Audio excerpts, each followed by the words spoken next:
Hello, how do you do? I'm Rooks, and I'm a weirdo and a part-time artist.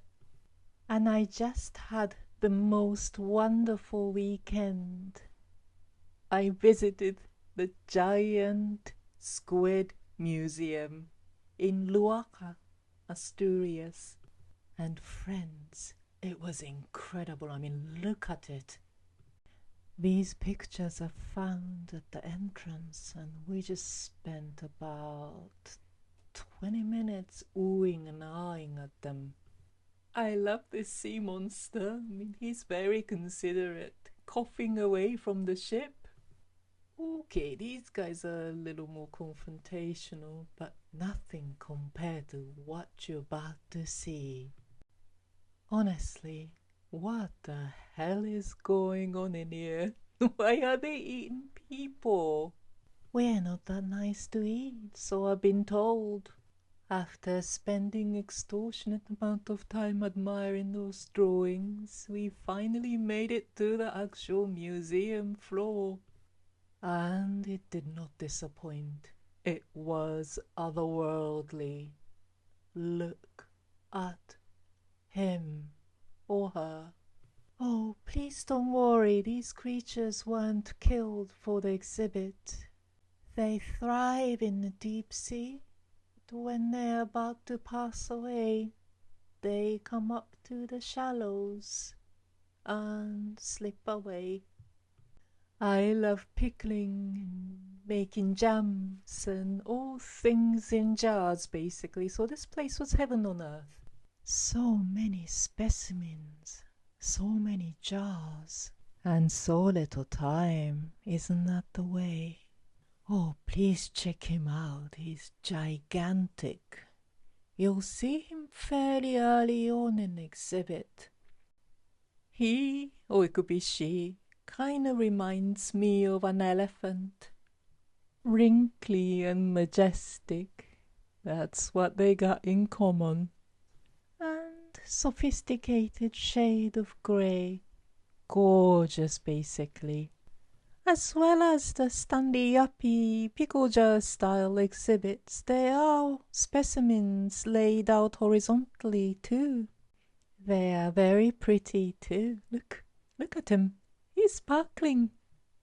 They are not cephalopodist, and they do actually include quite a lot of octopuses in their exhibits.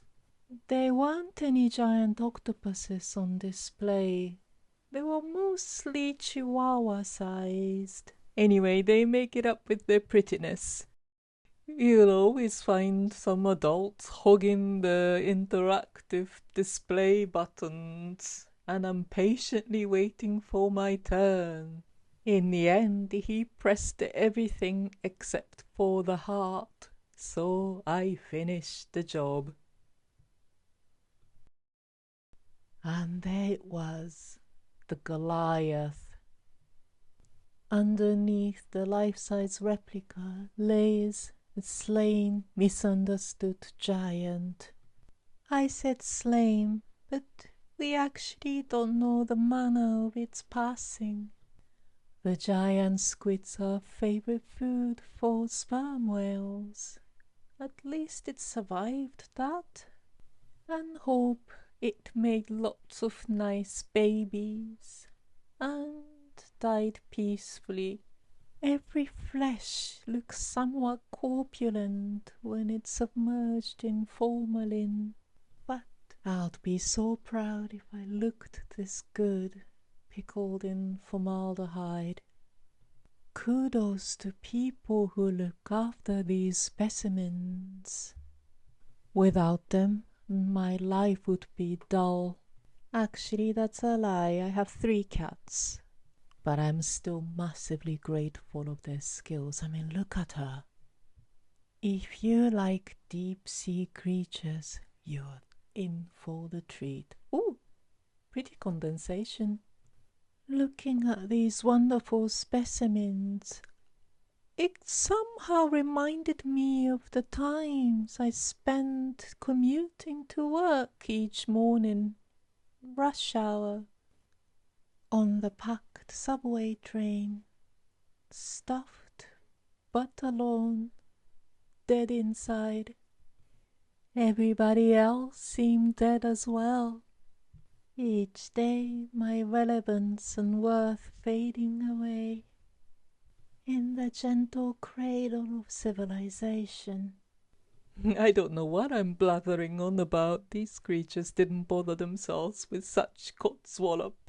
They lived nobly and fully. Oh, this one is a oarfish, by the way. The museum welcomes well-behaved dogs, but we kept ours behind because she's a hellhound. My hellhound. Next time you're in northern Spain, I highly recommend you to visit these beautiful giants. And if you're a bit of a weirdo like myself, I beg you to subscribe. Looks fade, and so does life, but weird is forever.